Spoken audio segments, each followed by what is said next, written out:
네, 여러분 청명한 가을 주말 잘 보내셨습니까? 용감한 토크쇼 직설 임종윤입니다. 오늘부터 20대 마지막 정기국회 주요 일정 가운데 하나인 대정부 질문이 시작이 됩니다. 며칠 뒤에는 국정감사도 시작이 됩니다. 여야의 에너지 대부분이 조국 정국에 매몰된 가운데서 대정부 질문이나 이 국정감사가 과연 온전하게 진행될지에 대한 국민들의 우려가 사실은 그 어느 때보다도 높은 게 현실입니다.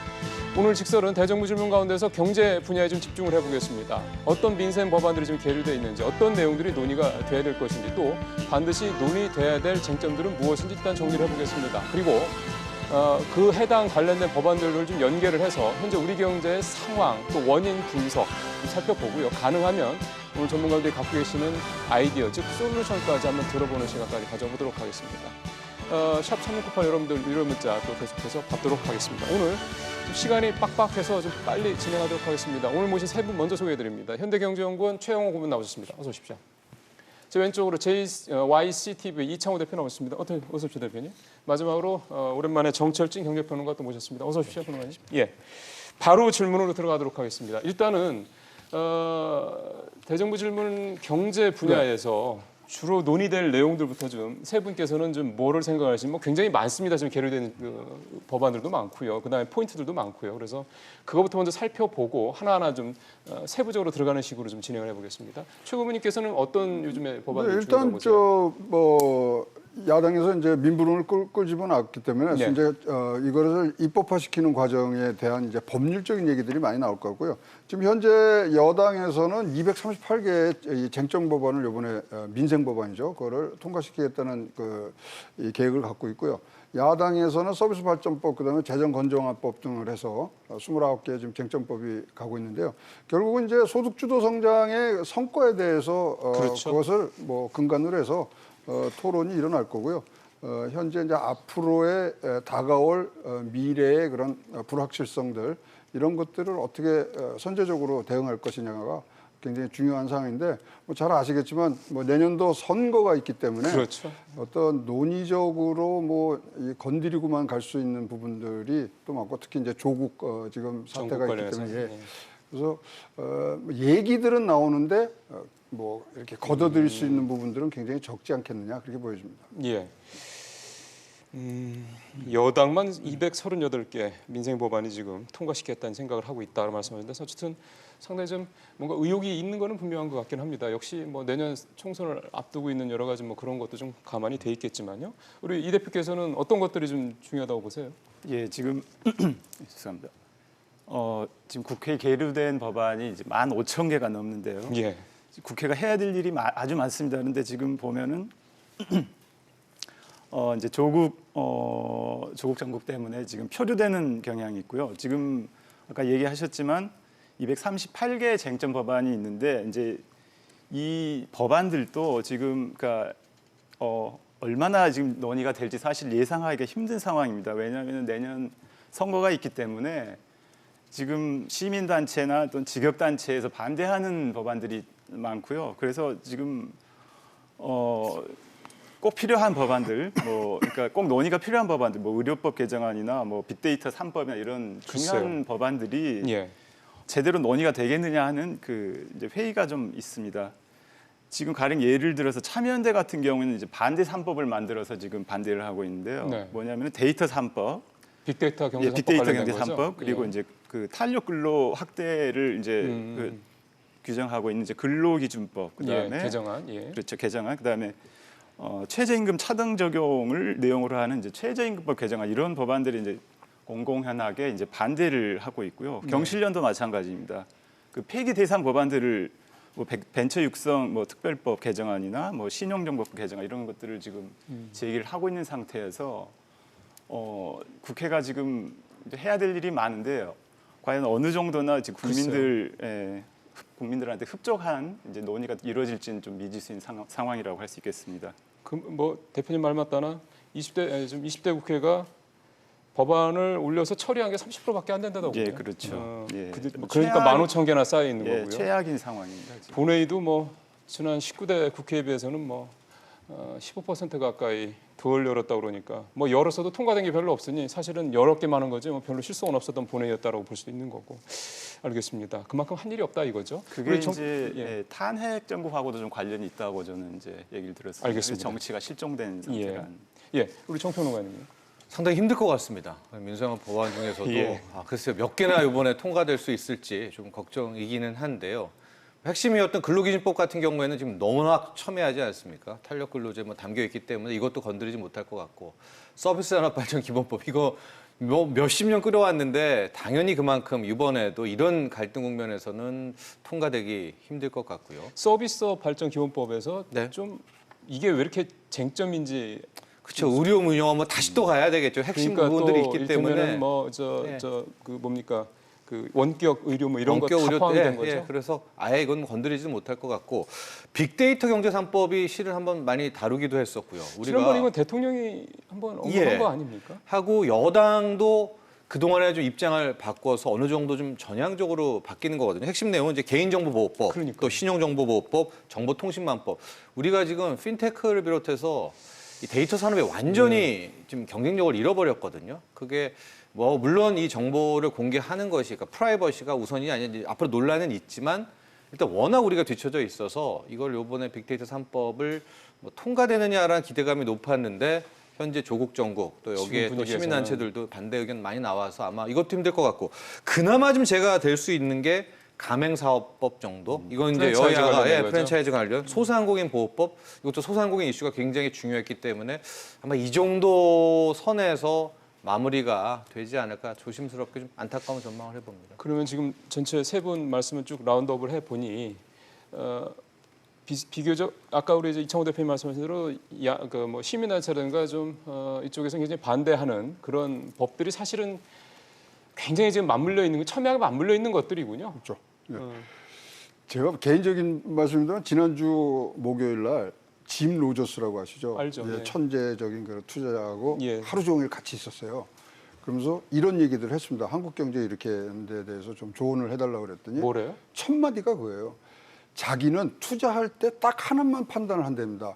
경기가 좋은지 나쁜지를 우선 판단해야 된답니다. 그래서 경제 상황이 지금 어디에 와 있는지를 안 다음에 자기는 투자에 대한 어떤 전략을 꾸민다 그랬는데 과연 지금 우리가 지금 국회에서 이런 법안을 얘기할 때 우리 경제에 대해서 정확한 진단을 갖고서 할 수 있느냐? 뭐 최근에 지금 뭐 새로운 순환기에 대한 또 정점 고점 얘기가 나오고 있는 상황이기 때문에 예.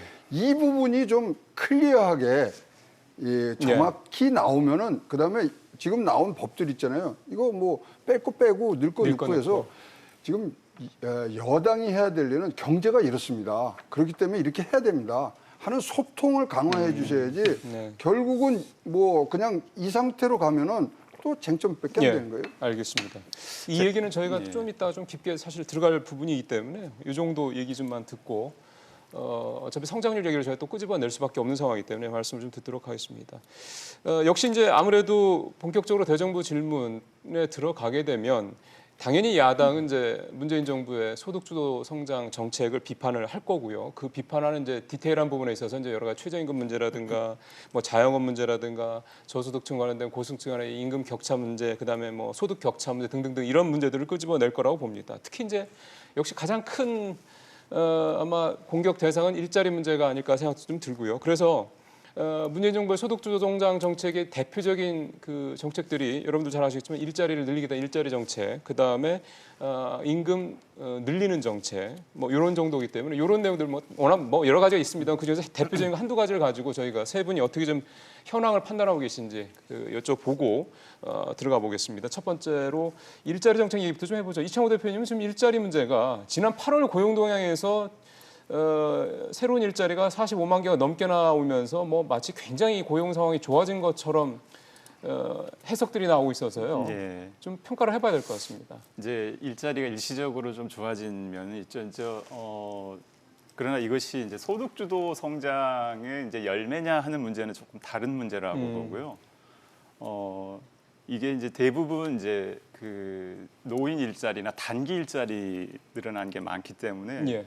이게 이제 그 지속성을 가질 수 있겠느냐 하는 데 대한 의문들이 제기될 수 있을 거라고 봅니다. 예. 그리고 이제 지금 이번 이제 국회에서는 이제 이 소득 주도 성장 문제보다는 이제 소득 주도 성장이 이제 주도적으로 이제 제기하고 이끌어갔던 이제 장하성 정책실장이나 이제 홍장표 경제수석 이런 분들이 지금 자리를 없죠. 예, 이동을 해가지고 없는 상태고 사실 좀 낡은 주제이기도 합니다. 그래서 이제 뭐 많은 비판도 받고 했지만 그동안 이제 야당에서 줄기차게 문제점을 지적을 해왔기 때문에 제가 볼 때는 이번 정기 국회에서는 이제 정부의 친노동 정책, 예를 들어서 그 이제 과도한 그 최저임금 상승 문제라든지 또 이제 뭐 재벌 기업들에 대한 이제 그 규제 문제, 최근에 이제 삼성 바이오로직스나 문제 여러 가지 문제들이 이제 이슈가 되고 있지 않습니까? 바이오로직스 규제 문제는 뭔가요? 규제라기보다는 이게 재벌 이게 친재벌 정책이 아니다는 얘기죠. 그러니까 노조나 이제 이게 재벌의 그러니까 규제를 풀어주지를 않고 이제 재벌을 네. 억제는 이제 뭐 그런 정책을 하고 있는 거 아니냐 이제 이런 예. 그 정책적인 문제하고 이제 정부가 좀 경제가 어려워지면서 이 재정에 많이 의존을 하고 있다. 이제 이런 이제 그런 문제점들 좀 이제 그동안 꾸준히 제기됐던 문제들인데 예. 이런 쪽에 포커스를 맞춰서 이제 정부를 좀 공격하지 않을까 저는 이렇게 보고 있습니다. 알겠습니다. 정평론가님께서는 네. 어떻게 보세요? 소득 성장 정책과 관련해서는 뭐 전체적으로 한번 볼까요? 그렇죠. 소득주도 성장의 핵심은 이제 수출이 아니라 소득. 이때 소득은 늘려서. 가계 소득을 말하는 거거든요. 가계 소득이 늘어나면서 한국 경제를 성장시키겠다는 게 그러니까 내수를 이제 부양을 해서 맞습니다. 거기서 이제 내수란 얘기가 나오게 되는 거고요. 가계 소득을 그럼 어떻게 하면 늘리냐? 여기서 고용이 좋아져야 된다고 그렇죠. 이제 일자리가 나오게 됐고 그 첫 번째 단계로 일자리를 바로 늘릴 수가 없으니까 최저임금을 확 끌어올려서 일단 가계 소득을 하자라는 게 이제 앞부분이었었습니다. 근데 그 뒤에 평가 부분이 나오게 되는데요. 말씀하신 것처럼 8월에 이 신규 취업자 수가 45만 2천 명. 2016년 1월 이후에 이제 최고치였는데 그럼 이 8월에 이렇게 좋게 나온 이 고용 지표가 소득 주도 성장 때문이었냐? 즉 가계 소득이 늘어나서 이렇게 됐느냐는 이거는 그렇게 단언할 수가 없습니다. 이건 전형적으로 정부 재정에 따른 뭐 단기 일자리가 급증한 거거든요. 이건 뭐 통계 분석에도 나오는 것이고요. 실질적으로 45만 개 일자리 중에서 60세 이상이 거의 한 38만 개, 9만 개를 차지하니까 이 어떤 재정을 통해서 했다라고 평가할 수 있기 때문에 아직까지도 소득주도 성장으로 일자리가 늘었다. 이렇게 결론 내리긴 좀 힘든 부분이 있고 두 번째 계속 나왔던 부분이 이제 최저임금 상승 부분에 대한 이제 평가들이 계속 나오고 있거든요. 최저임금을 높여서 실질적으로 이것이 한국 경제의 성장과 어떤 뭐 정비례 관계가 있었느냐라는 부분도 아직까지는 긍정 평가보다는 부정 평가가 더 많습니다. 즉 뭐냐, 그 최저임금 상승이 실은 전체적으로 비용 부담을 줘서 어쩐 경기를 좀 힘들게 했다는 이제 그 두 축이 더 힘을 얻고 있거든요. 그래서 최근에 나온 흐름을 좀 보니까 소득주 성장이 좋은데 그 전제 조건인 두 가지를 실은 먼저 못하고 바로 뛰어들었다. 첫 번째는 공정경제의 실현. 어느 정도 공정경제를 한 뒤에 소득주도 성장을 갔었어야 된다는 이제 그런 의견 하가. 예. 좀 더 구체적으로는 노동시장의 유연성을 확보하지 못한 채 바로 소득주도 성장으로 갔다. 노동시장 뭐 개혁 문제죠. 이 두 가지가 새롭게 요즘에 이제 급부상하고 있는 그런 지적인 것 같습니다. 공정경제가 먼저 이루어지고 난 다음에 최저임금을 올린다. 최저임금 올라갈 수 있는 시간이 올까 모르겠고 또 하나가 노동시장 유연성. 사실 우리가 외환위기 이후에 노동시장이 굉장히 유연해졌죠. 고용 불안이 사실 그때부터 시작됐다는 얘기 우리 많이 하고 있고요.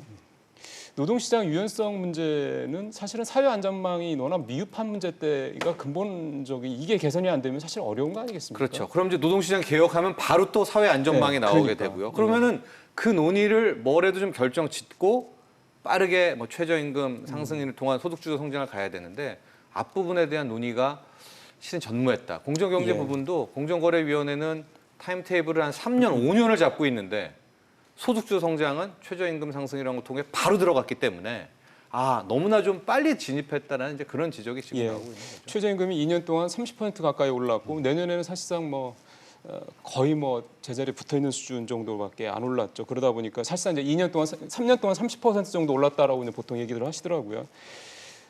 그런 부분에 대해서 이제 너무 디테일한 어떤 준비 없이 급하게 들어갔다라는 우리 정평론가의 말씀에 대해서는 참 많은 분들이 그래서 공감하시는 것 같습니다. 근데 제가 좀 참고적으로 네. 말씀을 드리자면은 이 소득주도 성장이라는 게 최저임금 인상으로 착각을 하는 부분들이 좀 있는데 사실은 정부에서 발표한 자료나 이런 걸 얘기를 들어보면은 그 최저임금 인상 외에도 이제 통신비나 각종 수수료 인하 같은 이제 기본 생계비를 낮추는 문제하고 사회 안전망을 확충해서 안정적인 예. 그러니까 그 최저 생활을 할 수 있는 그런 이제 내용들이 들어있는데 사실은 최저임금 인상만 가지고 소득주도 성장과 등치시키는 이제 그런 좀 약간 오류들이 있는 것도 사실입니다. 그래서 방금 얘기하신 대로 사회안전망 문제나 이런 것들은 다 이게 정부에서 발표한 소득주도 성장 범위 내에 있다는 말씀을 좀 드립니다. 근데 전반적으로 따져보면요, 소득주도 성장이 굉장히 좋은 건데 이 정부 정책이 다 엇박자가 났어요. 어떤 면에서 왜냐면 그렇게 얘는 우리 국민 부담률이 지금 26%까지 올라간 거예요. 소득은 주면서 이전 소득을 주면서 사회보험료로 다 다시 갖고 왔거든요. 이전 지출이 굉장히 공적 이전 지출이 굉장히 늘어났다는 네, 말씀이시죠? 늘어는 났지만 그러면서 다들 지금 일자리 늘리는 것을 정부 재정에 기대게 또 만들었고요. 기업이 만들어줘야 되는데. 사실은 그렇죠. 예, 등등의 전체 큰 그림 없이 한쪽 면만 보고 지금 이전 소득 올리면서 지금 소위 말하는 최저임금이 지금 올라간 상태. 이렇기 때문에 경제 활력이 떨어진 거거든요. 그리고 지금 이제 결과론적인 것만 2017년 9월, 10월이 우리가 정점 찍고 하강하는 국면에서 이 정책이 나왔다는 거는 굉장히 뼈아픈 그런 정책적 폴리시 믹스에서 굉장히 큰 그림을 못 보고 거시 전체에 대한 이 딱 한 방향으로 갈 수 있는 그 동력이 잊어먹었기 때문에 네. 그 좋은 소득주도 성장이 지금 종합 경제 성장 성적표인 성장률이 마이너스가 나오게 되는 주범으로 찍히게 되는 아주 큰 이유가 되는 거죠. 근데 사실은 경기 하강 국면이라는 걸 미리 참 알기가 쉽지 않은 상황에서 그 당시 상황에서 그거라도 안 했다 그러면 또 하나는 경제가 좀 상당히 좀 이렇게 이제 이렇게 좋지 않죠. 굉장히 활력도 떨어져 있고 근데 그게 과연 소득주도 성장 때문만이다라고 하기에는 이미 심지어는 2013년도부터 계속 우리 경제는 나빠지고 있다는 얘기가 나오고 있는 판이었기 때문에. 그러면 분명히 있습니다만 2017년 5월부터 선행지수가 꺾어지기 시작했거든요. 네. 그래서 우리가 무슨 예언가도 아니지만 그래도 정책 입안자는 바깥에 낙엽 하나 떨어진 걸로 가을이 오는 소리를 알고는 있어야 되는데 전체적인 분위기가 글로 가면서 예. 또 한 방향으로 진짜 완화적인 재정 정책을 썼냐? 또 그것도 아니거든요. 그렇죠. 세금도 많이 걷고 그래서 그런 미스매치가 지금 결과로 나오고 있다고 봅니다. 예, 지금 나가는 게 많다라는 부분에 대한 얘기를 조금 더 해보겠습니다. 사실은 이제 우리가 소득 격차가 역대 최고치로 벌어졌다는 얘기는 우리 지난 2분기 가계도형 조사에서도 이제 충분히 지금 확인을 했죠. 균등화 처분 가능 소득이 5분위 배율이 5.3배로 역대 최고치를 기록을 했는데요. 사실 지난 2분기 가계도형 조사를 보면 1분위 그러니까 가장 소득이 낮은 저소득층도 소득이 어쨌든 0.04%라고 하지만 조금 늘었거든요. 물론 5분위는 훨씬 더 많이 들기는 했지만 그렇다고 하면 뭔가 가장 저소득층의 소득이 꺾이는 게 그게 이전 소득 때문이라고 하더라도 어쨌든 감소율이 멈춘 것만큼은 좀 긍정적으로 봐도 되지 않을까 싶은데요. 어떻게 보세요? 아니, 저는요. 다르게 보시는 거예요? 네. 이전 소득이 많아지니까 재정으로 한 거 아닙니까? 그렇죠. 하지만 지금 말씀하신 1분위에 근로소득이 많이 줄었죠. 많이 줍니다. 근로소득 주는 게 임금이 떨어져서가 아니라 근로시간이 지금 주는 거 아닙니까? 그렇기 때문에 이 근본적인 것들을 봐야 되고요. 재정으로 계속 이전 소득 이거 지속 가능하지가 않거든요. 그러면 거기에 대해서 이게 마중물이라는 얘기들을 많이 해서 갔으면 지금 마중물을 3년째 넣고 있는 거 아닙니까? 예. 그러면 그 다음 단계가 지금 와서 이 경제를 이끌 모멘텀을 만들어주는데 그 면에서는 지금 뒤처져 있지 않느냐. 그렇게 얘기할 수밖에 없는 거죠. 고령화 인구가 1분위에 한 70% 가까이 되고 그다음에 근로자 가구가 1분위에 별로 없기 때문에 사실상 이전 소득밖에 없다. 소득을 늘릴 수 있는 방법 이런 지적은 어떻게 보세요? 그것도 정확하니까 지금 이 일자리 부분에 대해서는 저는 세 가지를 봐야 된다고 생각합니다. 그건 이제 노인층이 올라가면서 그런 이제 하고 일가구. 그다음에 제일 중요한 게 30대, 40대는요. 그렇죠. 지금 3년째 계속 줄고 있거든요. 그 상용직이라는 36시간 이상을 근로할 수 있는 시간들이 그 우리나라의 중간 허리가 지금 무너지고 있는 부분에 대해서 거기에 재정이 막 팍팍 꽂혔어야 되는데 그게 아니라 60세, 65세 이상의 27만 원짜리 뭘 알바에 이게 하니 나라의 생산성과 경쟁력이 뒤처질 수밖에 없는 거죠. 예. 예, 뭐 정평론가님 뭐 지금 최양호 박사님께서 적확한 부분을 지적을 하셨는데요. 이제 1분위의 이 소득을 놓고 두 가지의 좀 논점이 충돌하는 것 같습니다. 가령 원래 소득주도 성장의 목표라고 하려면 1분위, 2분위에서 이분들이 일을 해서 근로소득이 늘어나는 거가 가장 아이디어란 이상적인 건데 지금 한 2년 넘게 보니까 1분위가 당연히 늘긴 늘었죠. 소득이. 네. 왜 늘었나 봤더니 정부가 돈 주는 소위 말하는 이전 소득 때문에 올라간 거예요. 그럼 이제 그걸 보면은 방금 말씀하신 또 반론이 나오죠. 어차피 1분위는 지금 어르신들이 노인들이 많기 때문에 이전 소득 아니면 없다. 그러면 그 다음에 소득주도 성장이 나오려면 허리라고 하는 30, 40대 부분에서 뭔가가 터져주는 모습이 나와야 되는 거거든요. 근데 그 마지막 논점, 30, 40대는 오히려 안 터져지고 감소하고 있고요. 그 일자리 고용 부분이라는 것이. 자꾸만 60대 이상에서만 터져주고 있으니까 이 둘을 합치면은 실질적으로 60대 터져준 게 바로 이전 소득 아니겠습니까? 우리가 목표로 했었던 2분위, 3분위들의 어떤 근로소득의 성장은 실제 못 나오고 있는 것이 아닌가 아직까지는 이런 결론을 갈 수가 있는 거죠. 예. 제가 볼 때는 예, 이제 이전 소득이 이제 과연 이전 소득으로 30, 40대로 이제 흘러가게 하는 게 얼마나 가능하겠느냐 하는 문제가 좀 있을 수 있다고 봅니다. 아니 거긴 근로소득이 터져야죠. 30, 40대는. 아 그렇죠. 그래서 지금 정부나 이제 이런 정부에서 이제 그 일자리나 소득, 그러니까 일자리 만들고 하는데 이게 이제 50대, 60대 이런 분들한테 이제 이전 소득으로 가는 것도 이건 최선책은 아니라고 보고요. 정부에서 할 수 있는 어떤 차선책이라고 이제 이해를 해야 되는 게 아니라 저는 그렇게 생각을 합니다. 두 분 말씀이 다 맞긴 맞는데요. 최선책은 뭐가 될까요, 그러면? 최선책은 이제 일자리 만들고 하는 걸 이제 이렇게 기업들이 하고 이제 그렇죠. 근데 기업들 입장에서 65세 이상 고령층들한테 일자리를 주나요? 아니 이제 젊은이들한테 일자리 만들고 해야 되는데 지금 이제 기계화나 자동화 때문에 이제 그게 힘들어지니까 정부에서 이제 차선책으로 이런 세 축 아닙니까? 혁신 성장, 소득 주도 성장, 공정 경제 이 세 가지인데 자 30대 40대가 터져주려면 혁신 성장에서 지금 터져줘야 되죠. 근데 뭐 승차 공유조차도 지금 뭐 지지부진하게 처리를 못하는 그런 능력 갖고 이 혁신 성장이 가능하냐? 그다음에 규제 개혁 얘기 많이 하고 있고 특히 뭐 의료법이나 이런 것들은 대통령이 지금 지시한 거 아닙니까? 그거 지금 빨리 통과하게 하려고. 그거조차 국회를 못 놓고 하는 이런 어떤 이 전국의 상황. 여러 가지가 지금 골치 아프게 그냥 꽉 막혀 있는 거죠. 그러니까요. 제가 참고로 한 가지 더 말씀을 드리자면 지금 이제 정부가 아까도 제가 이제 그 시민단체나 이제 직역단체 눈치를 많이 본다고 말씀을 드렸는데 지금 내년 선거 때문에 지금 정부 인사 이제 각 부처 인사도 보면은 이 시민단체나 이런 데서 반대를 하는 경우에 내정이 된 상태에서 취소되고 다른 분이 그러니까 시민단체에서 그 발탁이 돼가지고 전격적으로 그 임용되는 경우가 있을 정도로 굉장히 지금 청와대나 이런 데서는 지금 그 내년 총선을 엄청나게 의식하고 있다고 지금 보여지고 따라서 국회에 지금 현안이 지금 산적해 있지만 과연 이제 국민들이 원하고 실질적으로 풀어야 될 규제 법안들 이런 것들이 얼마나 이제 반대를 무릅쓰고 통과시킬 수 있겠느냐 이게 좀 저는 아직 여전히 좀 회의적이다 이렇게 지금 보고 있습니다. 알겠습니다.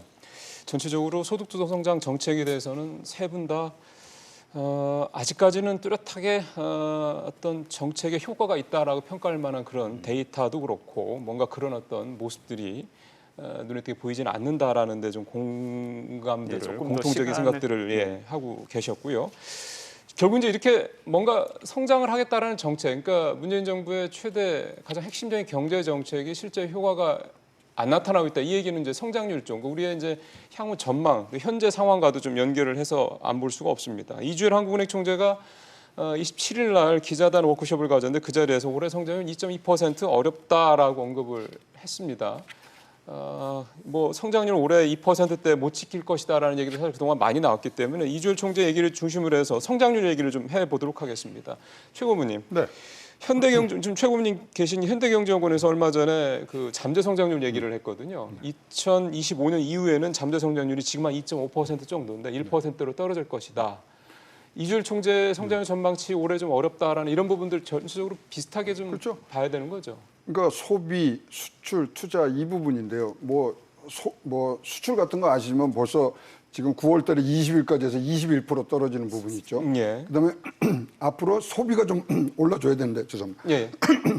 올라줘야 되는데 그게 이제 안 고갖고 그렇다면 투자 부분에서 가져야 되는데 지금 건설 투자, 설비 투자가 다 지금 내려오고 있거든요. 거기에 지금 결정적으로 뭐냐면 노동이 경제 성장에 기여하는 기여율이 굉장히 지금 떨어졌습니다. 그래서 노동이 지금 들어가는 우리가 이제 뭐 노동의 종말이라는 큰 테마도 지금 우리가 접하고 있지 않습니까? 그런 등등을 봤을 때 지금 이 잠재 경제 성장률이 우리가 2.5 뭐 이래서 더 내려오는 부분이 있는데 지금 획기적으로 우리 국민적인 토의가 시작되는 게 우리가 앞으로 잠재 성장률 7% 가는 거를 우리가 목표로 해서 사회를 개조할 것이냐 아니면 잠재 성장률 2% 3%대를 가더라도 공평하게 나눠 가질 것인가 거기에 대한 토의가 있어야 된다고 생각합니다. 그래야 잠재 성장률을 이루기 위해서 자본의 생산성, 노동의 생산성을 어떻게 할 것인가 단계적으로 이 몇 년 걸릴 수 있는 토의입니다.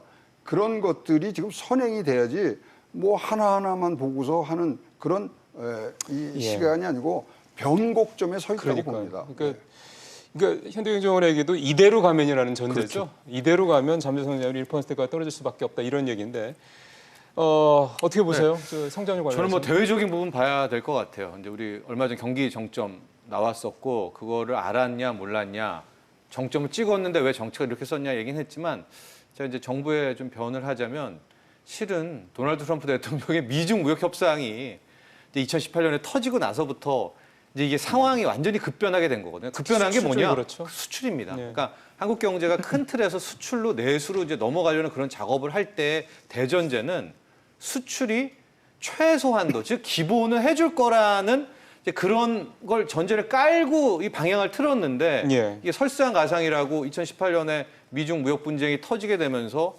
수출이 완전히 우리는 수출이 기본을 해줄 줄 알았는데 완전히 무너져 버렸거든요. 거기다 반도체도 무너지게 됐고 지금 연초 들어서 8개월 연속 수출이 급감하고 있고 지금 9월, 10월, 11월 수출 바닥을 알 수 없는 이런 상황이 됐습니다. 그러니까 이렇기 때문에 당연히 올 한해 경제 성장률이 뭐 1%도 지금 힘든 상황이 아직까지 우리가 내수 경제를 못 갔잖아요.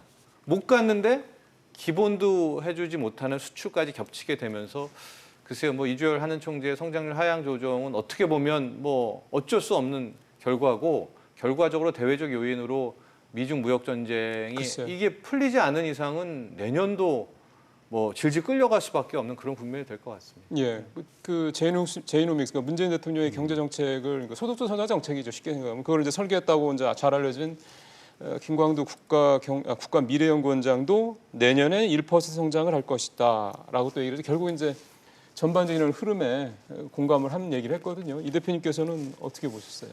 지금 이제 한은에서는 올해 성장률이 이제 2.2%로 보고 있고 정부는 좀 낙관적으로 보는 편입니다만은 정부도 2.6에서 2.4로 낮췄고요. 이렇게 된 배경에는 뭐 다들 아시겠지만 일본의 수출 규제 문제하고 그다음에 미중 무역 분쟁. 이 미중 무역 분쟁은 지금 장기화 조짐을 보이고 있고 지금 앞날이 안 보이는 상황입니다. 지금 어제인가 지금 그 외신 보도를 보면은 이제 중국 기업의 미국에 상장된 중국 기업의 상장 폐지를 검토하고 있다는 보도가 나와서 이제 금융시장에 이제 충격을 줬는데 지금 미국 증시에 상장된 중국 기업이 160개 정도 되고 이제 시가총액이 1조 달러 정도 되는 걸로 알려져 있습니다. 이게 정말 현실화된다면 국내 경제에도 엄청난 충격을 줄 걸로 보고요. 이제 이렇듯이 지금 앞날이 안 보인다. 이게 지금 큰 문제고 또 하나는 세계 경제 역시 지금 뭐 각종 이제 기관들이 발표를 하고 있지만 성장세가 지금 둔화되고 있다는 거죠. 그래서 지금 뭐 2%를 성장 올해도 할 수 있겠느냐 이제 이런 우려가 나오는데 사실은 1분기에 우리가 지금 마이너스 성장을 했기 때문에 지금 우려가 있는 게 사실인 것 같습니다. 그러나 2분기에 이제 1.1% 정도를 이제 한 걸로 보이고요. 그다음에 3, 4분기도 지금 플러스 성장이 예상이 되기 때문에 지금 2% 정도는 지킬 수 있지 않겠느냐 이제 이런 관점에서 보고 있습니다. 문제는 예. 이제 그 최 고모님이 얘기하셨듯이 이제 잠재 성장률이 떨어지는 게 이제 문제인데요. 단순히 2%를 성장을 이제 지키느냐 할 수 있느냐 없느냐 문제가 아니라 잠재 성장률 떨어지는 걸 이제 막을 방안을 아까 얘기하신 대로 이제 찾아야 되고 이제 그게 지금 가장 중요한 현안이다. 저는 이렇게 보고 있습니다. 예. 네, 김광두 의장이 재미난 표현을 하셨어요. 외환위기나 금융위기 이거는 뇌졸중이다 이거죠. 갑자기 온 거고 골다공증에 사실 골다공증의 이 뭐 주요 원인은 노화잖아요. 노화이다 보니까 우리나라의 지금 제조업 기반이 무너지고 있는 상황이다 이거죠. 그래서 이거는 기초 체력이 없어지는 거거든요. 그리고 김광두 의장이 걱정하는 것은 그래 지금 뭐 경제가 외부 내외 쪽으로 다 나쁜데 그거는 언젠가 갈 거 아닙니까? 근데 그런 상황이 좋은 호시절이 오더라도 우리는 다시 일어설 수 없는 상태로 간다 이거죠. 그렇기 때문에 뇌졸중이 아니라 골다공증이라는 몸 전체가 조그만 충격에도 무너질 수 있는 이 부분을 어떻게 하든지 지금 바꿔야 된다. 그래서 그 양반이 얘기하신 핵심이 뭡니까? 그게 딴 게 아니라 경기 부양 효과에 대한 재정.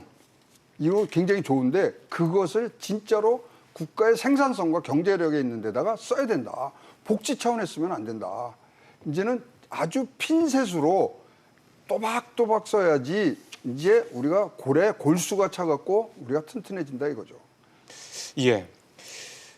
지금 전체적으로 상당히 성장을 전망에 대한 좀 무거운 말씀들이 좀 많이 나오셔서요. 근데 제가 뭐 이걸 단기적으로 이걸 가지고 또 뭐 마치 이제 지난 8월 고용동향에서 45만 2천 명 늘어난 거 가지고 우리 고용동향이 좋아졌다, 고용이 좋아졌다 이렇게 말씀드릴 수 없는 것처럼 조금 전에 8월 산업활동 동향이 나왔습니다. 보니까 전 산업 생산이 2달째 늘어났고요. 특히 서비스업이 상당히 좀 좋아진 게 주요했습니다. 제조업은 좀 좋지 않았고요. 근데 소비가 2달 만에 플러스로 돌아섰고요. 설비 투자도 3개월 만에 증가세로 돌아섰고 그동안 좋지 않았던 건설 쪽 건설 기성도 증가세로 돌아섰고 또 몇 가지 좋은 모습들이 좀 있긴 합니다. 뭐 다 좋다는 얘기는 아니고요. 글쎄요. 제가 이 말씀을 드린 이유가 통계청에서 경기 순환 시계라는 걸 가지고 이제 돌리고 있는데 이게 7월 기준으로 해서 10개 주요 경제 지표를 가지고 이제 어떤 지표들은 상승 국면이야, 어떤 지표들은 하강 국면이야 이렇게 따져보는 그런 이제 분석 방식인데요. 보니까 6개는 하강 국면이고 4개는 회복 국면이다 이런 얘기가 좀 나왔습니다. 올라간 거는 서비스업 회복 광공업 생산 수출액, 그다음에 수입액, 설비 투자 쪽은 이제 회복 국면이라고 얘기를 했고요. 그다음에 서비스업 생산, 소매 판매, 소비자 기대 지수, 취업자 수, 건설 기성의 기업 경기 시사 지수는 이제 하강 국면이다. 이렇게 이제 통계청의 경기 순환 시기는 나왔거든요. 이 얘기를 가지고 이제 그러면 지금이 이쯤 2017년에 우리가 이제 하강 국면으로 들어섰다고 한다 그러면 사이클이 있는 거니까 그러면 이제 어느 정도 이제 다시 이제 반등을 할 수 있는 뭔가 그 어떤 밑에서 기는 기간으로 봐야 될 수 있는 건지 이 얘기를 좀 해봤으면 좋겠거든요. 지난 5월달에 예. 선행 지수가 횡보를 했어요. 네. 떨어지는 게 끝나고 옆으로 가서 그때 똑같은 얘기가 나왔습니다. 저점을 형성을 했기 때문에 지금부터 치고 올라간다. 그래서 1층까지 와서 저점인 줄 알았더니 지하가 또 있었어요. 있었군요. 예, 지하로 내려갔다 다시 또 횡보하는 모습을 지금 보이는 거거든요. 그래서 지금 우리가 여기서 진짜 판단을 잘 못하면 안 됩니다. 이거가 저점을 형성하고 여기서 치고 올라가는 게 아니라 진짜로 이 어떻게 된 경제고 어떤 데서가 잘못되고 이거를 진짜 진단한 끝에 고민에 어린 얘기들이 좀 나와야 되는데 뭐 지금까지 쭉 지난 3년간 들은 얘기가 이거 아닙니까? 체질 개선에 따른 고통이 따른다. 대통령께서 말씀하셨어요. 그래서 참고 좀 기다려달라. 예. 그리고 경제 성과가 국민에게 제대로 전달되지 않는다. 근데 최근에 나오시는 말씀은 뭐냐면 우리 경제가 올바른 길로 가고 있다. 거기에 대해서는 동의할 수 있는 국민들이 그렇게 많지 않다고 생각을 하거든요. 그래서 이게 저점 형성이다. 이제 앞으로 치고 올라갈 것이다. 희망 고문보다는 조금 더 많은 역량을 통해서 우리가 지금 어떠한 현상이 일어나고 있는지에 대한 정확한 판단부터 먼저 해주셔야 그 다음에 나오는 대응 방안, 진단들이 맞다고 생각합니다. 예. 일단은 8월 산업 활동 동향만 보면은요. 요 자체 8월만 보면 바닥에 대한 이야기도 나올 수 있을 정도로 잘 나온 거는 맞습니다. 뭐 조금 전에 나온 뭐 속보치인데요. 생산, 소비, 투자 이렇게 세 개 보통 같이 예, 나오거든요. 예. 생산 같은 경우에도 0.5% 증가, 소비도 8년 7개월 만에 최대 판매, 이 최대 큰 폭 급증이거든요. 소매 판매액 지수는 거의 4% 가까이 늘어났고, 우리 설비 투자가 가장 큰 고민이라고 했는데 이번에도 소폭 늘어나면서 3개월 연속 증가세가 나왔다. 뭐 통계청에서도 굉장히 고무적인 그런 건데요. 실질적으로 한 3개월까지는 봐야 될 것 같아요. 그러니까 9월, 10월 산업활동 동향까지도 실질적으로 여기서 더 나빠지지 않는 모습이 나올 필요가 있는 게요. 연초에도 우리가 한번 잠깐 좀 기대를 했었던 게 1월, 2월, 3월까지 소비 심리, 뭐 소비 판매 굉장히 좋았거든요. 튀어 올랐었어요. 그래서 야, 여기서 소비만 돌린다면 글쎄 희망이 있다. 2019년은 그렇게 내렸다가 바로 4월부터 뭐 급락을 하게 되면서 이제 또다시 힘든 국면이 나왔거든요. 일단은 8월 같은 경우에도 뭐 추석을 앞두고 어떤 뭐 그런 효과도 분명히 있었을 가능성이 있거든요. 그래서 일단 잘 나온 건 잘 나온 겁니다. 8월에. 하지만 9월, 10월까지도 우리가 한번 적어도 3개월은 산업활동 경쟁을 좀 보고 이때도 뭐 생산, 소비, 투자에서 그 꺾이지 말아야 돼요. 네, 이 추세대로만 유지를 한다면 우리가 기대 이상은 좀 걸어보면서 다시 한번 연초에 했던 그런 희망을 좀 걸어볼 필요는 있을 것 같습니다. 예. 우리 예, 제가 보기에도 이게 그러니까 지표가 일시적인 이제 호전인지 또 기저 효과 이런 게 반영이 된 건 아닌지 이런 이제 성장 추세로 돌아섰다거나 이런 식으로 판단하는데 굉장히 조심스럽게 생각을 해야 된다는데 생각을 같이 하고 있고요. 추세를 조금 더 봐야 된다. 저도 이제 거기에는 같은 생각입니다. 예. 제가 숫자는 안 봤지만 그냥 제 네. 짐작으로는 자 8월달에 지금 중국에서 9월달 관세 올라오기 전에 밀어내기를 엄청나게 심하게 했거든요. 거기에 따른 낙수 효과로 보여지고요. 그다음에 서비스업에서 굉장히 올라간 것은 또한 중국 그 관광객들이 무지무지하게 왔어요. 또 그런 등등의 일시적인 현상으로 저는 숫자를 더 봐야 되겠습니다만 그렇게 짐작이 가고 있습니다. 근데 8월에 그렇게 중국 쪽에 밀어내기를 좀 했으면 수출도 좀 늘었어야 되는데 별로 수출은 이게 마이너스 20%가 떨어진 거 보면 좀 시원찮네요. 9월 달에 가고 나가려면 그때 만들어 놔야 되거든요. 그리고 아시겠지만 미국은 이제 땡스기빙부터 쇼핑 시즌이기 그렇죠. 때문에 물건이 지금 9월 달에는 실려서 가야 되거든요. 그러니까 재고 등등을 많이 만들어 놨을 겁니다. 알겠습니다. 디플레 얘기를 좀 해봐야 되겠습니다. 성태훈 연대 교수가 최근에 한국경제연구원에서 주최한 간담회에서 우리 경제가 일본식 장기 침체에 진입을 했다 이렇게 주장을 했습니다. 8월 달에 소비자 물가가 여러분들 아시는 것처럼 사실상 마이너스였다는 거 있고요. 한두 달 더 마이너스가 될 것 같다. 이제 이런 얘기를 하면서 이제 얘기를 했습니다. 이거에 대해서 이주열 한국은행 총재는 이제 아까 말씀드렸던 그 기자 간담회에서 한두 달 더 물가가 마이너스를 기록할 거라는 거는 나도 동의를 하는데 일시적인 현상이기 때문에 우리가 디플레에 들어갔다고 볼 수는 없다. 또 이렇게 반박을 또 했고요. 결론적으로 반박이 된 겁니다. 참 이 디플레 관련된 이제 우려. 지금 이렇게 말씀하신 대로 우리가 성장이 계속 저성장 국면으로 가게 되고 뭔가 경기를 끌어올릴 만한 여지는 별로 없는 상태. 지금 물가가 어쨌든 계속해서 좀 낮은 상태이기 때문에 그렇다면은 성장은 안 되고 물가는 계속해서 떨어진다 그러면 뭐 이게 디플레가 아니냐라는 충분히 얘기할 수 있거든요. 이 얘기 좀 해보죠. 저는 같은 얘기를 두 분이 하신 것 같아요. 자, 디플레이션에 들어가려고 그러면 IMF에서 정한 기준이 있습니다. 2년간 연속으로 마이너스 물가대를 갔을 때가 디플레입니다. 근데 두 분이 똑같은 얘기를 하는 거냐면 우리는 유동성 함정에 빠져 있다는 거죠. 최저 금리에도 불구하고 소비와 투자가 반응을 안 하는 지금 시대에 왔기 때문에 똑같은 얘기를 하는데 표현을 지금 달리 하시는 것 같고요. 자, 그러면 이 디플레가 가면은 어떤 현상이 일어나면 우리가 지금 알고 있는 재정정책, 통화정책 모든 것이 이것이 전혀 작동을 안 하는 진짜로 굉장히 경제가 어디로 갈지 모르는 활력이 없어지는 부분들로 가는 부분들에 대한 우려를 두 분이 똑같은 얘기를 지금 하시고 있고요.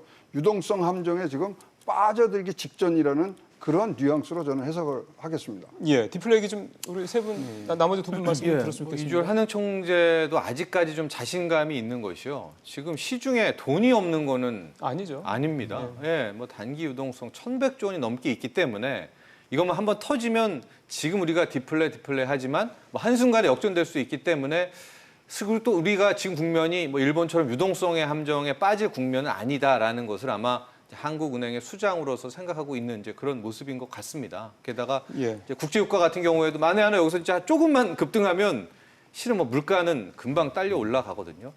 그럼에도 불구하고 제가 좀 초점을 맞추는 것은 기대 인플레이션율입니다. 그것은 이주열 총재께서도 앞서도 같이 언급을 했었는데 이 기대 인플레이션이라는 것은 현재 인플레이션을 넘어서 앞으로의 이 참여자들이 경제 주체들이 미래에 앞으로 물가가 어떻게 될까를 기대하는 건데 심리 지표군요. 예, 그게 지금 1.8%밖에 안 나와요.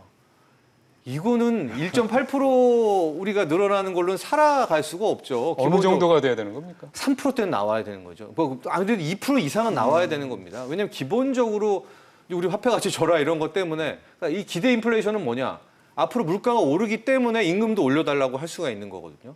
물가가 오르기 때문에 내 제품 가격도 올릴 수가 있는 건데 지금 우리 주체가 생각하는 기대는 고작해서 1.8% 성장이라는 표현과는 조금 다르지만 네. 그거밖에 안 되는 상황이라는 것은 진짜 많이 우리 힘이 빠졌다는 표현입니다. 저 기대 인플레이션이 1%대로 떨어졌다는 것은. 그래서 뭐 현재 저도 디플레로 금방 뭐 빠져들거나 이러진 않을 텐데 지금 기대 인플레이션이 저렇게 떨어졌다는 것은 진짜 체력이 많이 떨어졌구나라는 것은 인정할 수밖에 없습니다.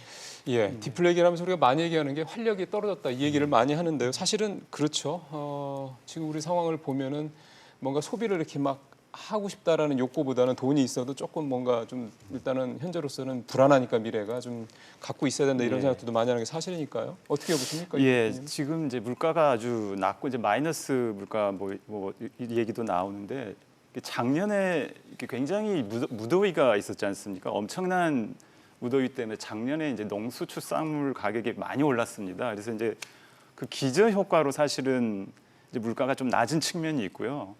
그 다음에 지금 이제 경기 둔화 때문에 이제 주요국 중앙은행들이 이제 통화 완화를 지금 나서고 있지 않습니까? 이제 유럽 같은 경우는 마이너스 금리까지 지금 나오고 있는데 또 거기다가 지금 물가가 낮은 이유가 이제 그 뭐 무상교육이나 복지 그다음에 또 여름에 이제 그 전기를 일시적으로 낮추거나 이제 이런 식으로 해서 물가를 좀 이제 의도적으로 좀 낮춘 측면이 있습니다. 그 생활 물가가 지금 이렇게 아직 떨어지지 않고 있는 걸 보면은 그러니까 우리가 물가가 계속 이제 네. 낮아지긴 좀 어려운 측면이 있고요. 따라서 디플레 우려는 아직까지는 좀 시기상조가 아닌가 저는 이렇게 보고 있습니다. 예. 아까 우리 저 최고분께서는 디플레라는 거가 이제 재정 정책이나 통화 정책이 이제 약발이 안 먹히는 이제 그런 상황이다라는 말씀을 좀 하셨습니다. 사실 일본 사례를 보면 일리가 있는 말씀이라는 게 그렇게 돈을 뭐 심지어는 아베노믹스는 지난 2013년 6년 동안 5,500조 원을 쏟아부었다는데도 여전히 성장률은 1%도 안 되고 물가도 인플레도 역시 1% 전후밖에 안 되는 거 보면은 뭐 충분히 이해가 되는 말씀이긴 한데 근데 이런 상황에서 사실은 정부는 이제 재정 확장 내년 513조 이제 슈퍼 예산 소위 말하는 슈퍼 예산을 좀 확정을 해놓고 이제 국회에 이제 심사를 기다리고 있는 상황인데, 근데 이런 상황에서 이렇게 활력도 떨어지고 한 상황에서 정부가 결국은 재정책으로 돈 풀고 중앙은행에서 통화 정책으로 금리 내리고 사실 이게 거의 뭐 유일한 방법 아닌가 싶어서요. 이 부분에 대한 효과성 그러면 어떻게 해야 되는지 이런 얘기를 좀 해봤으면 좋겠습니다. 경기 부양에 큰 효과가 있는데 예산을 우선 배정을 해야죠. 지금 보면은 이제 선택과 집중을 했는 말씀이군요. 의무 지출이 지금 커지고 그다음에 이제 소위 말하는 재량 지출이 지금 뭐 그렇게 크지 않은 상태에서 지금 뭐 이것들은 한번 주기 시작하면 쭉 가야 되는 부분들이니까 예산이 뭐 슈퍼 예산이라도 쓸 돈은 별로 없다는 거죠. 따라서 지금 국가의 우선순위를 정해야 된다는 겁니다. 어디에 먼저 이게 가야 되는지 그런 다음에 거기서 이 동력을 찾아서 가야지 지금 무조건 뭐 많이 풀어주는 특히 이제 내년에는 또 선거가 있기 때문에 네. 선심성 예산이 올해 뭐 많이 묻어날 수밖에 없는 상황인데 지금 그거 얘기할 때가 아니거든요. 따라서 진짜로 어떠한 뭐 이 기재부에서 분명히 리스트 갖고 있습니다. 그건 뭐 10년, 20년간 그 쌓아놓은 게 있거든요. 우리나라가 뭘 해야지 잘 되는 것들. 거기에 우선적인 대혁명적인 대전환적인 예산이 우리 국민 앞에 보고서로 나와야 그때부터 박수치고 국민들도 소비를 열고 기업은 투자를 하고 그렇게 될 것 같습니다. 근데 왜 그 기재부는 그거 안 내놓습니까? 못 내놓는 거죠. 지금 못 내놓는다. 일단 뭐 선거 국면뿐만 아니라 지금 소득 주도 성장, 같이 살 수 있는 공평한 이런 것들에 대해서 지금 한번 토의를 굉장히 해야 됩니다. 사실 우리 이제 일자리가 굉장히 중요한 이 여기에 목표였잖아요. 근데 아쉬운 거는 그래요. 지난해 10월 달에 대통령이 일자리위원회 주재를 하셨거든요. 그 이후로 한 번도 안 하셨어요. 본인이 조차. 그러면 공무원들은 안 움직여요. 대통령이 채를 잡으시고 진짜 뭐 우리 경제가 바로 가고 있다는 그러한 개념보다는 예. 우리가 어떻게 해야지 내년을 올해보다 더 나은 해로 만들 것인가에 대해서 뭐 이제 머리를 조금 더 쓰셔야 될 것 같습니다. 우리가 1인당 소득이 3만 달러도 넘는 이제 선진국에 들어선다라고 무역 세계 10대 무역 강국인데 참 대통령이 움직이지 않으면 관료들이 안 움직인다, 국무원들이 안 움직인다. 참 이거는 참 언밸런스인 것 같긴 합니다. 자, 우리 정평론가님. 저희가 한 달 반 전이었었나요? 그때도 또 이제 재정 정책을 갖고 여기 이 시간에서 이제 네. 많은 토론 이야기를 나눴었는데요. 그때나 지금이나 뭐 제가 계속 말씀드리는 거는 현재 쓸 수 있는 방법은 재정 정책밖에는 없습니다. 예, 하고 지금 여야가 뭐 GDP 대비 국가 부채 비율이 40%를 넘으면 된다 안 된다 뭐 이러다가는 국가 신용 등급 떨어진다 뭐 그런 걸로 굉장히 싸우고 있는데요. 저는 뭐 일시적으로 뭐 40% 넘어도 된다 뭐 다 허용을 할 수가 있을 것 같아요. 더 슈퍼해서 써도 좋겠다. 근데 제가 계속 강조하고 싶은 거는 똑똑하게 써야 됩니다. 이 재정을 이거를 효과적으로 써야 되는 거거든요. 이번 예산만큼은 좀 단기적으로 몰핀 같은 성장에 집중해서 써야 된다는 게 요번의 과제일 것 같아요. 어느 쪽으로 가면 된다고 보세요?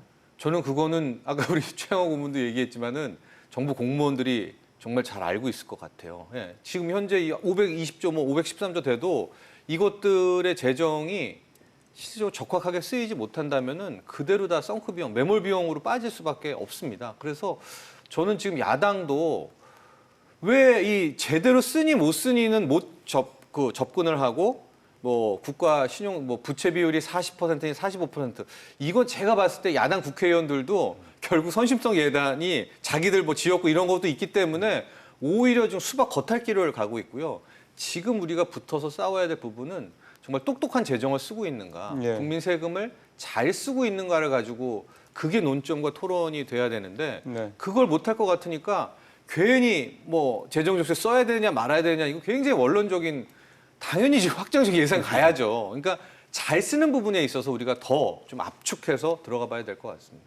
예, 우리 대표님께서. 예, 저도 이제 같은 입장이고요. 지금 이제 경제도 안 좋고 지금 여러 가지로 상황이 안 좋은데 이 확장 재정을 과연 하는 게 맞느냐? 이게 신용 등급 떨어진다 이렇게 우려하는 이제 정부 고위 관계자들 이렇게 얘기를 하시는 분이 있습니다. 그러나 이제 방금 얘기하신 대로 필요할 때는 예산 그 재정을 써야죠. 또 똑같이 두 분이 다 지적하신 것처럼 다만 이제 재정을 배분할 때 그 효율성 문제가 굉장히 중요합니다. 이게 낭비되는 경우가 있다는 거를 그러니까 정부에서도 그걸 어느 정도 인정을 네. 하고 있고요. 지금 올해 내년 예산도 마찬가지로 내년 선거에 초점을 맞춘 예산들이 많이 배정이 돼 있습니다. 물론 이제 그게 다 나쁘다는 얘기는 아니지만 그 예산 배정하는데 그 정확한 이제 산업이나 이렇게 이제 그 경제를 이렇게 살리는데 집중 투자될 수 있는 분야에 배정되는 게 중요하고요. 아까 제가 한 가지 더 첨언을 하자면 소득 주도 성장을 이제 계속 얘기를 하시는데 사실은 정부에서도 지금은 정부 문서 같은 거 만들 때 이 소득 주도 성장이라는 용어를 잘 안 쓴다고 합니다. 이게 조금 뭐 비판을 많이 받아서 그런지 이 소득 주도 성장이라는 용어 자체를 좀 약간 그 사용하는 걸 꺼리는 예. 걸로 지금 듣고 있고요. 예. 그다음에 이제 재정이 이제 이렇게 뒷받침이 되면은 이제 한국은행이 이제 나서야 된다고 보고요.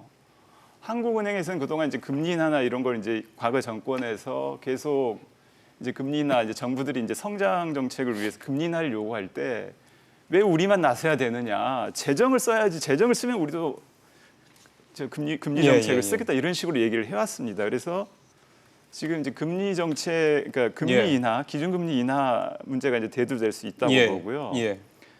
지금 지난 7월에 한 차례 금리를 내려서 기준금리가 이제 1.5%까지 내려왔는데 예. 지난 2006년에 1.25까지 사상 최저 수준으로 내려갔습니다. 그래서 만약에 한 차례 더 내릴 경우에 이제 사상 최저 수준으로 다시 돌아가는데 한국은행에서 아마 굉장히 고민을 많이 할 겁니다. 예, 지금이 알겠습니다. 예.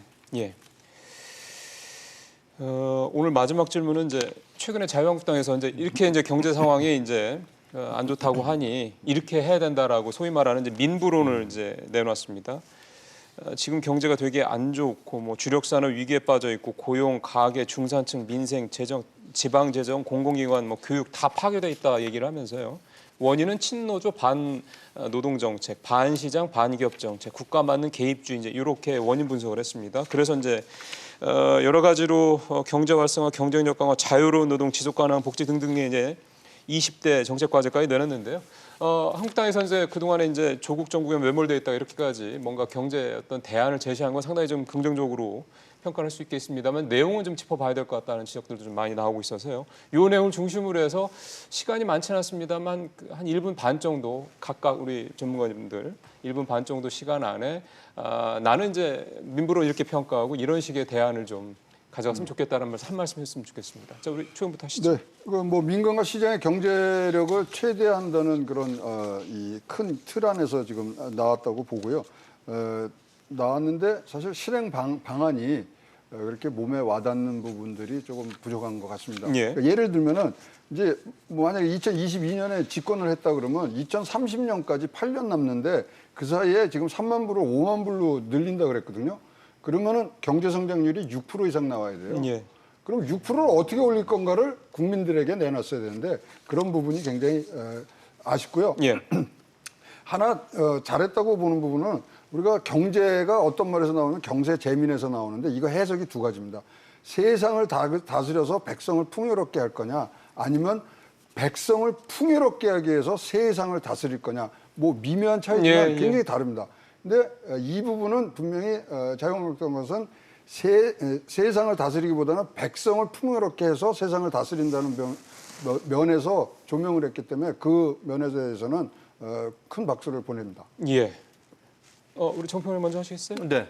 저 애덤 스미스 시장이 뭐 만능이다, 가장 똑똑하다라는 국부론에서 따와서 이제 민부론이고 그 내용은 우리가 익히 뭐 잘 알고 있는 그런 내용들이었는데요. 다만 물론 여기 내용 중에서는 공정경제 부분도 포함이 되어 있었는데 그런 부분을 더 앞세웠으면 어떨까? 왜냐하면 우리가 이명박 박근혜 정부 계속 나왔었을 때 그때 당시 지적했던 부분이 갑질 문제, 대기업의 횡포 문제들, 또 시장 만능주의로 가다 보니까 오히려 불공정 경제 이게 골마 터져서 어쨌든 여기까지 오게 된 거 아니겠습니까?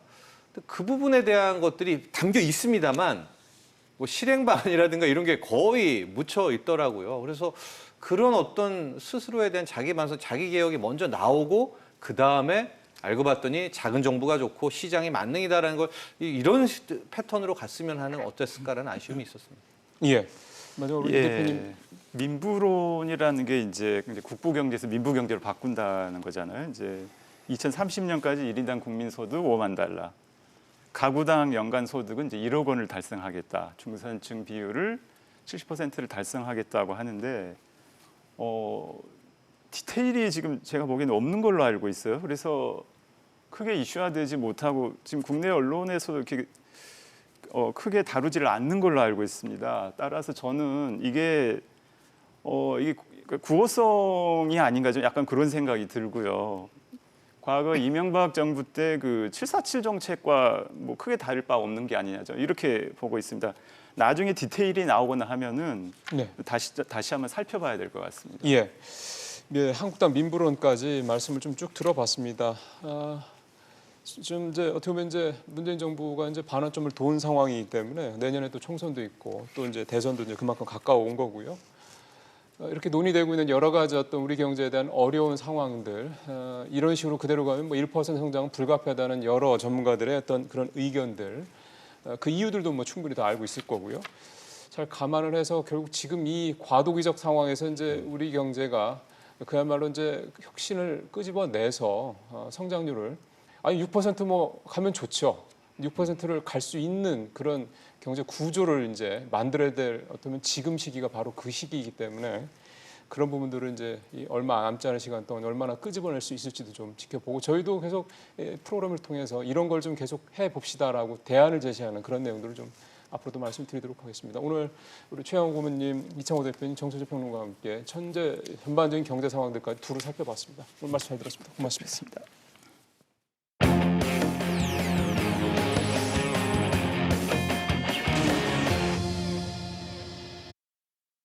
예, 토요일에 서초동 검찰청사 앞에서 상당히 많은 숫자에 대한 여러 논란이 있어서 숫자 표현은 말씀 안 드리겠습니다. 상당히 많은 시민들이 모여 촛불 집회가 열렸습니다. 검찰 개혁을 해야 된다라는 얘기가 핵심 내용이었는데 이제 이를 두고 민주당을 비롯한 이제 진보 쪽, 그다음에 자유한국당을 비롯한 보수 쪽은 이제 다른 해석을 내놓고 있습니다. 먼저 이 내용부터 리포트를 통해서 보시고요. 잠시 후에 최순애 평론가와 함께 얘기 나눠보겠습니다. 일부 의원들이 직접 집회에 참석했었던 민주당은 예상을 뛰어넘는 규모와 열기에 한껏 고무된 분위기입니다. 200만 국민이 검찰 개혁을 외쳤다는 공식 논평을 낸 뒤 긴급 회의를 열어 검찰개혁 당내 특별위원회를 꾸리기로 했습니다.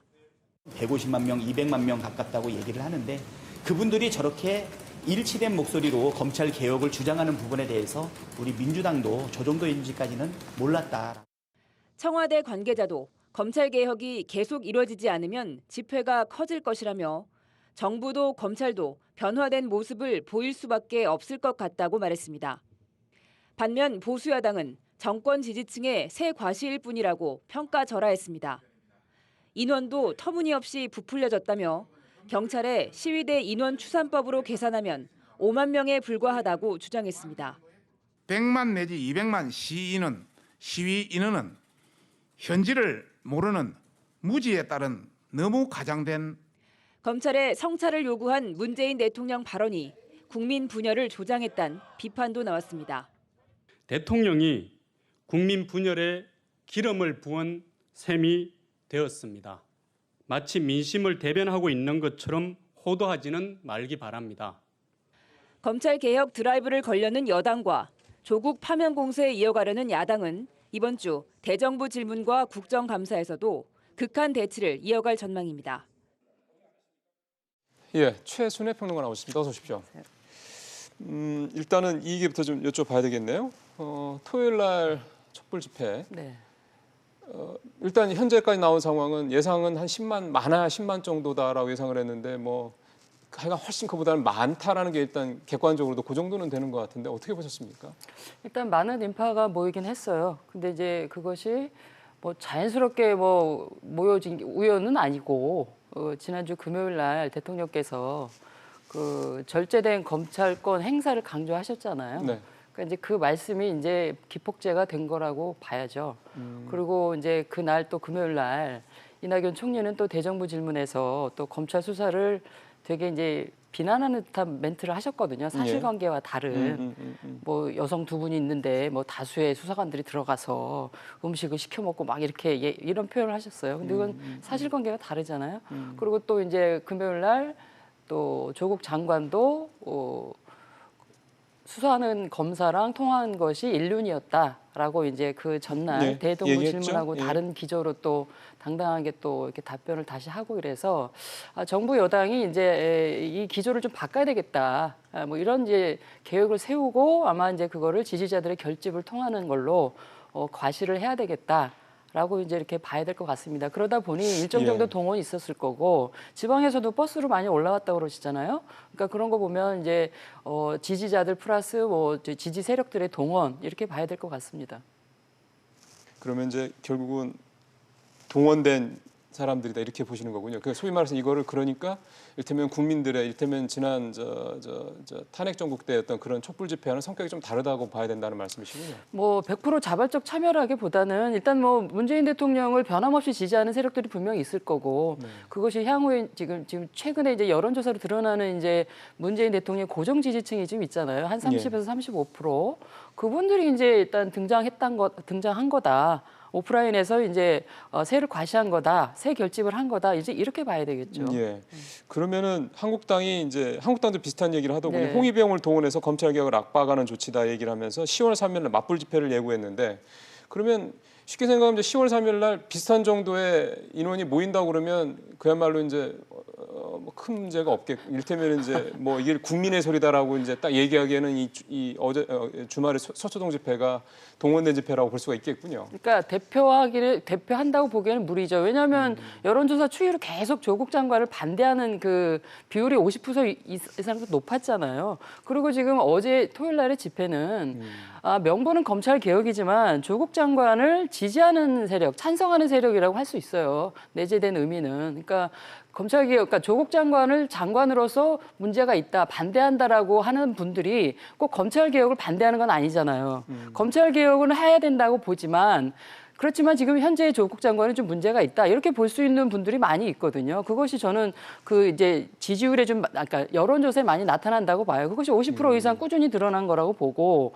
근데 이제 지금 조국 장관의 수사와 관련해서 조국 장관의 문제가 있는 건 수사로 사실 드러날 수밖에 없는 상황인데 검찰 수사를 계속 압박하고 억압하는 듯한 이제 그 뭐 언행들은 사실은 지금 이 검찰 개혁하고는 다른 궤도잖아요. 대통령의 발언이나 네, 그렇죠. 총리의 발언이 이제 그렇다는 그렇죠. 거죠. 예, 그렇기 때문에 저는 이 지지층들이야 무조건 이랬든 저랬든 대통령이 하는 통치 행위를 찬성을 하겠지만 사실 다수의 국민들은 그렇게 동의하지 않을 거거든요. 그러니까 검찰 개혁을 하긴 하되 조국 장관의 문제는 수사 결과가 아주 그냥 억압 없이 그냥 그대로 드러나서 매듭을 진 다음에 사실은 해도 상관이 없는 거고 오히려 조 장관 살아있는 권력을 검찰이 뭐 정확히 내지는 뭐 깊이 들어가서 파헤치는 것이 오히려 검찰 개혁의 스타트가 될 수 있는 부분이 있기 때문에 네. 어제 그러니까 토요일 날의 집회를 가지고 민주당이 이제 다수의 인파가 모여서 사실 득이만만 할 수는 있으나 이거를 자칫 이렇게 너무 그렇죠. 정치적으로 모두할 수는 있죠. 그렇게 정쟁화하는 것도 저는 문제라고 봅니다. 그래서 이제 그 참여 인원 수 가지고 갑론을박을 벌이는 게 이제 이제 거슬려 하시는 분들이 좀 계신 것 같습니다. 이제 뭐 심지어 뭐 100만, 150만, 200만 얘기까지 나왔고요. 반대로 이제 한국당을 비롯한 보수 쪽에서는 이제 뭐 많아야 5만, 뭐 5만이나 뭐 많아야 10만 정도일 거다 이렇게 또 얘기를 하고 있고. 근데 사실은 객관적으로 곧 그 뭐 이런 걸 보더라도 적어도 10만 이상은 될 거라는 거는 뭐 150만, 200만까지는 몰라도 10만은 훨씬 넘을 거다라는 얘기는 전반적으로 좀 얘기들이 좀 나오고 있는 상황이긴 한데 이 수도 결국은 많은 쪽으로 말할수록 이제 뭐 일테면 말씀하신 대로 이쪽 여당 쪽에는 유리하다고 보는 거 아니겠습니까? 그 민주당은 이제 그 100만 이상을 이제 200만은 좀 무리라고 본인들은 인정을 하는지 한 100만 정도 얘기하는 것 같고, 예. 근데 이제 한국당은 이게 너무 부풀려서 호도하는 거다. 그래서 이제 박성중 의원이 뭐 나름대로 과학적 기법이라고 페르미 기법이라고 얘기를 했어요.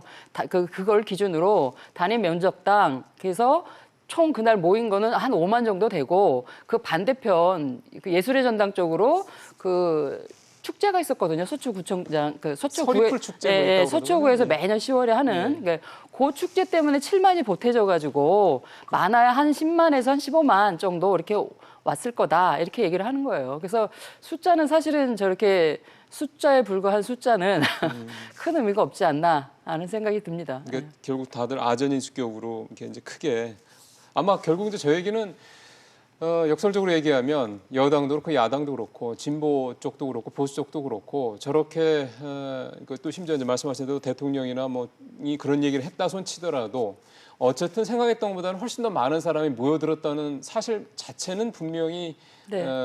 인정을 하는 것 같습니다. 그러면 이거는 뭔가 좀 검찰 개혁에 대한 목소리가 높아지고 있다 이렇게 이해를 해야 되는 겁니까? 이런 뭐 진영 논리를 떠나서 그냥 그 촛불만 놓고 본다고 그러면? 조그만 촛불 그 참여한 사람들의 그 간접적인 제가 어떤 취재 아닌 취재 가려고 하는 분들한테 물어봤어요. 왜 가려고 하느냐 했더니 첫 번째는 지금 검찰 수사가 과도하다라고 판단한다는 거예요. 본인은 지금 이 흐름을 보면서 두 번째는 검찰 개혁해야 되지 않느냐 이 두 가지 이유를 대더라고요. 검찰 개혁을 해야 된다라고 말씀하신 이유는 뭐라고 그러십니까? 지금 검찰 개혁이라는 게 사실 이제 국민들이 좀 정확히 좀 아셔야 되는 부분이 검찰 개혁은 이미 국회에 놓여져 있어요. 법안이. 그러니까 예를 들면 공수처 부분이나 검경 수사권 조정 부분이나 이거는 사실 법안이 만들어져 가지고 패스트트랙 상태에서 있는 거기 때문에 국회 진행 과정을 거쳐야 되는 거거든요. 그렇죠. 네. 그리고 이제 그 여타의 뭐 시행령이나 시행규칙을 고쳐서 뭐 피해 사실 공표를 막는다든가 이런 거는 사실은 검찰이 자체적으로 조정해야 되는 것도 있는 부분이 있어요. 그리고 피해 사실 공표 부분에 대해서 여론조사에 의하면 공인들, 공적 사람들에 대한 뭐 국회의원들이나 고위공직자라든가 이런 공인들에 대한 피해 사실 공표는 필요하다라고 보는 게 여론조사 한 65%거든요. 오히려 검찰이 그 권력을 가진 사람들 수사를 짬짬이로 해가지고 축소시키거나 은폐시키거나 이러면 더 사회적 문제가 유발되는 거 아니겠어요? 그래서 그런 부분에 있어서 피해 사실 공표는 좀 이렇게 구분할 필요가 있고 그때그때마다 사실은 뭐 이게 고무줄 적용이 아니라 우리가 그런 원칙은 지켜가면서 피해 사실 공표는 할 필요가 있고 지금 조 장관의 피해 사실 공표는 사실은 국민들의 알 거를 충족시켜주는 부분이 있거든요. 그리고 검찰이 사실 살아있는 권력에 칼을 대면서 방향을 어떻게 틀지 어떻게 또 기획을 할지 이건 사실 국민들도 감시를 똑같이 해야 되는 부분이거든요. 검찰이 뭐 마음대로 할 수 있는 부분도 아니고 그러니까 그런 부분에 있어서 그 검찰 개혁 부분을 사실은 이 정부 여당에서 이렇게 선동하는 대로 선전하는 대로만 이렇게 동의하는 부분들이 이제 지지자들한테는 있는 것 같아요. 그래서 그 부분을 이렇게 사실 지지자들이 여기 모이고 저기 모이고 이렇게 감정에 격앙되다 보면 이게 찬찬히 논의가 안 될 수 있는 부분이 있거든요. 그거를 이제 정치권에서 선동하는 부분은 사실 저는 합리적인 통치행위가 아니고 바람직스럽지도 않다 이렇게 보는 거죠. 피의사실 공표 문제에 대한 그런 논란의 여지를 좀 줄이려면은 검찰이 저렇게 하지 말고 좀 공개적인 브리핑을 하는 게 낫지 않겠습니까? 왜냐하면 말씀하신 대로 피해사실 공표가 일부 국민의 알 권리 때문에 불가피한 측면이 있다 그러면 저렇게 하지 말고 차라리 그냥 오픈을 해서 일주일에 한 번 정도라도 정기 브리핑을 갖는 게 그게 낫지 않을까 싶은데 지금 별로 그런 모습은 안 보이거든요. 오히려 그런 피의사실 공표로 충분히 추정될 만한 기사들은 여전히 나오는데 여전히 검찰은 그에 대해서 공식적으로 뭐 이렇게 중간 수사가 발표한다든가 이런 건 별로 없단 말이에요. 지금 이제 조 장관 수사와 관련한 거는 워낙 특수한 건데 그거는 사실 조 장관 부분은 검찰의 수사도 있지만 사실은 언론에서 사실은 이렇게 검증하는 부분도 좀 있는 거잖아요. 그래서 언론과 검찰이 지금 같이 하고 있는 부분인데 사실 검찰은 수사하는 입장에서 언론의 기사를 일일이 확인해 줄 수는 없겠죠. 그리고 피해 사실 공표라는 게 기소 전에 그거를 공표하지 말라는 거거든요. 공개하지 말라는 건데 공인 같은 경우는 그러면 말씀하신 대로 저도 뭐 깊이 연구를 하지 않았지만 어쨌든 간에 한 몫의 기소 전에 일괄 발표를 해서 이러이러한 점은 우리가 혐의를 충분히 갖고 있다라고 이렇게 내놓을 수는 있겠죠. 근데 그것이 때로는 지금까지 검찰이 정치적으로 특히 정치인들을 대상으로 할 때 좀 이렇게 밀고 당기는 게 좀 있었지 않았겠습니까? 특히 이제 예를 들면 정치권에서도 이제 검찰을 로비하는 부분이 있고 사실 여의도에 있다 보면은 뭐 누구누구 뭐 이렇게 하더라는 소리가 많은데 나중에 그것이 싹 없어지는 부분은 사실 정치인과 검찰의 유착 부분도 좀 있었어요. 저는 그런 부분에서 피해 사실 공표를 무조건 막는 것은 권력 집단의 어떤 뭐 범죄 혐의 내지는 의혹들을 다 덮어갈 수 있기 때문에 무조건 막는 거는 저는 오히려 바람직스럽지 않다고 보는 입장이거든요. 예. 특히 말씀하시죠. 예. 특히 이제 조 장관 부분 같은 경우는 피해 사실 공표를 이 시국에 지금 묻겠다고 저렇게 여당이 나오는 거는 되게 오해를 소지가 큰 거죠. 근데 이제 그거는 좀 취지는 좀 일단은 보려는 뭐 상황이긴 유보를 시키긴 하니까. 했습니다만. 예. 알겠습니다. 한 여론조사에서 보니까요. 조국 장관 가족 수사에 대해서 지나치지 않다라는 응답이 49%로 나왔고요. 지나치다는 응답이 41%로 나왔습니다. 지난번에는 사실 반대였었죠. 반대도 있었죠. 자, 그럼 이렇게 또 여론조사 이거는 물론 한 여론조사일 때 이게 또 전 국민의 뜻을 다 받든다고 얘기할 수 없는 부분 지난번과 마찬가지고요. 그러니까 결국은 조국 장관 가족에 대한 수사에 대해서 국민들의 여론은 어떻게 보면 이제 반반이다라고 봐야 되겠군요. 이런 식으로 따지면. 그러니까 지금 핵심 정부 여당의 핵심 고정층을 지지층 한 35% 정도로 보는 거 아니겠어요? 그러니까 그 부분은 이제 변하지 않는 숫자인 것 같아요. 지금 한 두 달 전국에 두 달 동안의 전국을 보면 그리고 이제 그 나머지 분들 뭐 한 우리가 통상 30, 40, 30 이렇게 보잖아요. 좌우 30에다가 중도 한 30 이렇게 보면 사실은 적극 지지층 빼고는 그리고 거기다 플러스 이제 뭐 그래도 조금 뭐 이거는 좀 심하다라고 보는 층 플러스 한 10% 정도 보면 나머지 부분은 또 이제 그렇게 보지 않는 거기 때문에 그거는 크게 변함없이 일단 가는 것 같고 근데 다만 지금 이제 이 권력의 시계추는 사실 권력을 가진 분들한테 불리하게 가는 거 아니겠어요, 시간은? 예. 그리고 이제 검찰 수사 결과가 어떻게 나오냐에 따라서 가운데 분들은 많이 좀 출렁이겠죠. 예. 검찰 쪽 얘기로 좀 가보죠. 윤석열 총장은 이런 촛불 집회 관련해서 입장을 내놨습니다. 검찰 개혁에 대한 국민의 뜻을 받들겠다 이렇게 얘기를 했어요. 역시 이것도 상당히 좀 언론적이고 당연한 얘기이기는 합니다. 근데 이제 앞서 이제 우리 최 평론가님 쭉 말씀하셨던 것처럼 이런 어떤 대통령의 뭐 어떤 발언 또 이런 촛불 집회 뭐 이유를 떠나서 어쨌든 검찰 개혁에 대한 목소리를 이렇게 수십만 명이 와서 했다라는 점 등등 이걸 목도로 하고 직접 들은 입장에서 봤을 때는 상당히 좀 부담스러울 수밖에 없다라는 생각은 드네요. 인간적으로도. 좀 신경은 쓰이겠죠. 네. 그리고 사실은 조국 장관을 찬성하는 쪽에서는 조국 장관하고 직접 관계된 스모컨 건이 나왔냐. 이게 이 얘기거든요. 그러니까 지금 검찰 수사도 처음에는 이제 그 자녀 그 입학 의혹으로 갔다가 사모펀드로 갔다가 또 다시 또 이제 뭐 그 입학 비리로 갔다가 약간 이제 공개되는 것만 보면 약간 그런 부분이 좀 있었잖아요. 그래서 그런 부분에 있어서 좀 이제 더 제가 볼 때 시간을 조금 앞당겨서 빨리 이제 뭐 예를 들면 이제 큰 틀에서는 조 장관까지 갈 거냐 아니면 뭐 부인 선에서 그칠 거냐 이런 부분들이 좀 있을 수는 있을 것 같아요.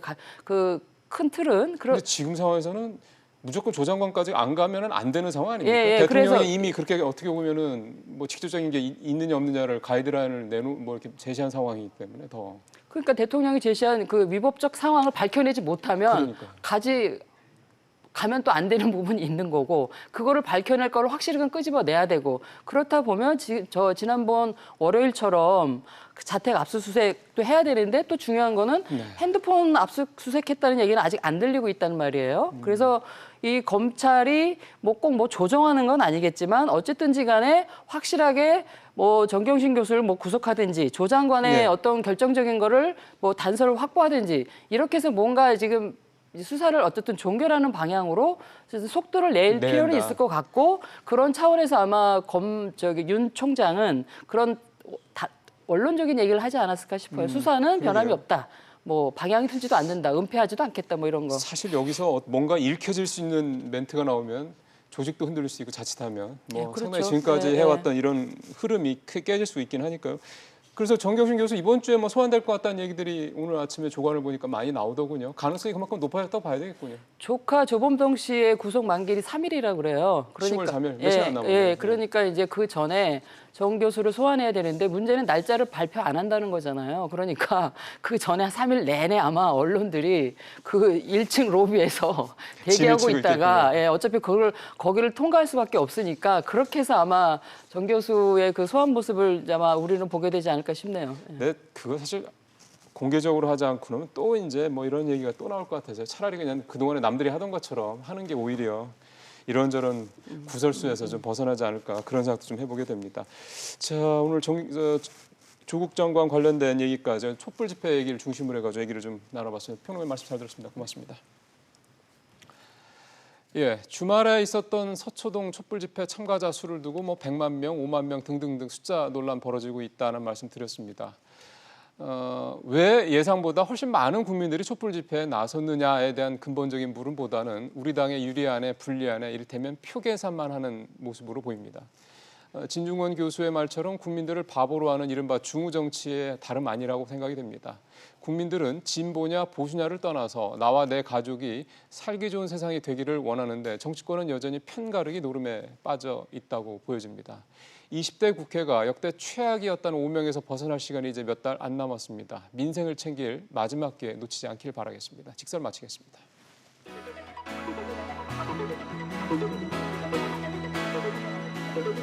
Thank you.